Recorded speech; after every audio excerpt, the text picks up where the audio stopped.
Hey you guys, so I kind of just wanted to come on here, so I've just been eating. Hold on. Just as I thought, there was food underneath my lip. Anyway, I want to come on here and talk about some of these brands that I feel like are just so overrated.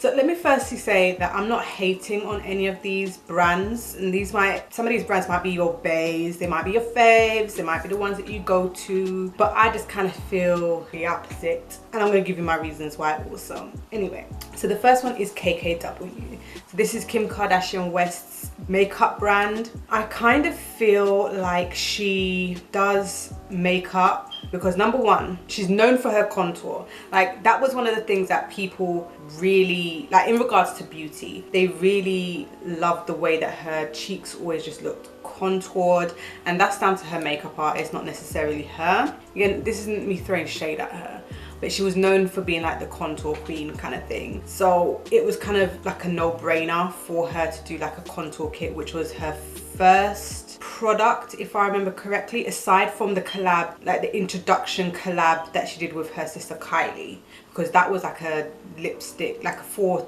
lipstick set or something like that. And then straight after she launched her brand, which was the contour kits. But by then everybody had contour kits out, everybody had all of that out, so we're just kind of like we've like everyone's got them. But it made sense that she would bring out something in regards to contour because she was known for her contour. But it's not her who brought it out, it was her makeup artist who would do the contour on her and made it look sickening. I can't even deny that. I used to look at her on Keeping Up with Kardashians and be like, oh my god, that little line, that little shade on the side of her face, it looks wicked. But I kind of feel like she saw her sister Kylie doing this whole makeup thing and decided, you know what, I'm now going to launch my own makeup brand. Let's not get it twisted. She had a makeup brand with her sisters. I think it was in like a store in America. I can't remember the name of the store. It's a store that we don't get over here in the UK, but she used to have her own makeup brand, and it wasn't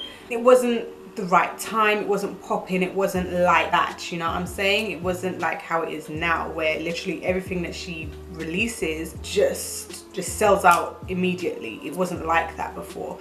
So now this time around, she's got that social media platform, because I think this was before social media was like a really big thing. So now she has a social media platform. She's like, yes, I'm gonna get that coin because Kylie's doing it, I'm popping too. But I don't really know if there's a passion for makeup with her, or if it's just like, oh, people know me for my contour, my sister's doing it, she's doing well, I have a big following, people are gonna buy it, so hey, why not just cash in? That's the kind of vibe that I get. So, and I kind of feel like it's overrated because I don't feel like a lot of the reviews on her stuff is like that good. I don't feel like it's bad, but I don't see a lot of people going, oh my gosh, KKW, this is my new go-to, you guys have to go get it. It's just kind of like, yeah, it's an eyeshadow, yeah, it's a contour powder, you know what I'm saying? It's not really like some of the staples, you know what I mean? Anyway, next is Hooda. Hooda Beauty, I kind of feel like a lot of people review her stuff. It's very, very hit and miss,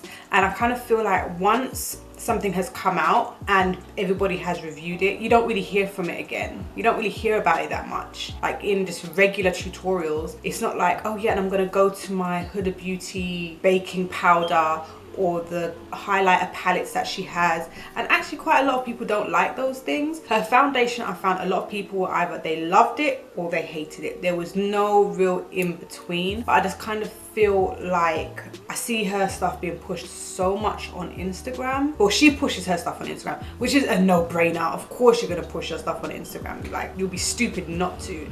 But I just kind of feel like once the item has come out, people review it, and then you don't see them in regular tutorials again until the next item comes out. So to me, it's kind of like, what is the hype about once it comes out? Why do influencers not reach for it again after the fact? That's what makes me feel like it's a little bit overhyped, a little bit overrated, because I just don't really see people drawing for it after they do the initial review. But somehow it gets hype. Just saying. Next is Morphe. Now Morphe, we all know, is so heavily pushed by influencers. Like they got the codes and the this and the that, and it's just crazy. Like they got the collabs, and they tend to just go for they tend to use a lot of the really big popping influencers. Not that smaller influencers don't have their codes and stuff, but you see a lot of the major influencers constantly using their stuff. And once I started using, I think I have, what do I have? The 15N palette, and I have the Jaclyn Hill Vault collection, and both were just kind of like meh. Oh, and I have one brush from them, one brush.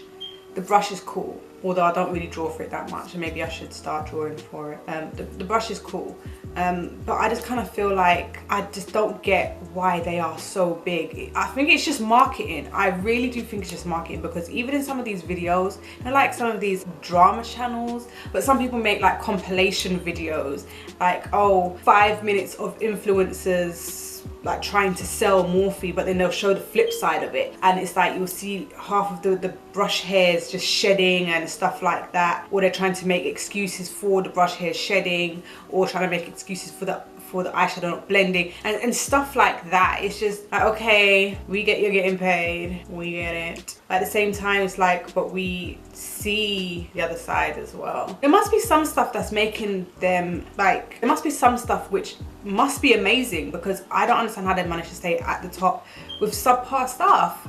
It's just so overrated to me. I feel like Colourpop, I've said this before probably twice already, Colourpop should have their space. I don't care what no one says. Colourpop, their items are roughly around the same price, but the quality is so much better. Ugh. Lastly is Kylie. Okay, Kylie, I feel like now the Kylie train is starting to just slow down a bit, but I just feel like there was so many people just buying her makeup simply because they loved Kylie rather than for the love of makeup. Like they'd buy the full set. Like she'd come out with gigantic sets where it's like you've got an eyeshadow palette, and then you've got a couple of loose highlighters, and then you've got a highlighter palette, and then you've got 10 lipsticks, and then you've got 10 liquid lipsticks, and then you've got a set of brushes, and then you got this and you got that, and it's like, oh my god, it's so much coming out in one collection. And people would go ahead and buy the full collections, and she's had a lot of scandals with her makeup line. I mean, remember the eyeshadows that stunk? Do you remember the highlighters that came empty? There was like a bunch of stuff. There was so much. The brush set, which cost like hundreds and hundreds of dollars, and it was just kind of like, where are you going with those prices, girl? Where are you going? And also, apparently, Colourpop is, well, people are saying that Colourpop and Kylie Cosmetics are basically the same. Oh, and KKW, because they're all made in the same lab. Now, I don't know if that means that it's the same thing, but being made in the same lab doesn't necessarily make it the same thing. I remember when I was watching the Jeffree Star and Shane Dawson docuseries, and they went to the lab and they were like, well, you basically get to choose your formula. There's a lot that goes into it. The way it was basically put is that it's not just like, okay, these are the shadows, pick the shadows, you tell us what packaging you want, we make the packaging. It's not just cookie cutter kind of thing. I don't know if that lab that Colourpop and KKW and Kylie work with is like that. It could be, it might be, it might not be, but it's like I won't really be able to say. I wouldn't really be able to say, but a lot of people just feel like it's repackaged, overpriced Colourpop. That is madness. But I do feel like the Kylie Cosmetics train is definitely slowing down a little bit, but she does still get, obviously she gets a lot of sales, and there's nothing wrong with that. I mean, at the end of the day, the whole point in business at the end of the day is to make money. Yeah, you may want to create some nice stuff and give it to the people, or sell it to the people, whatever, and like create and produce great stuff, but the main reason that people do business is to make money. So I can't even fault her at that, because she's like, listen, she's supposed to be like the first, like the youngest billionaire in the world or something like that. So but I just feel like it was just really overrated, because there was a lot of stuff that was going on and people were still buying it and buying it and buying it and buying it, no matter how many scandals happened. Those were a few overrated brands that I feel are just so overrated. So let me know down below, are there any brands that I missed, or any that you have in your opinion that you'd like me to know about? And if you like this video, give it a thumbs up. Don't forget to subscribe, and I'll see you in the next one.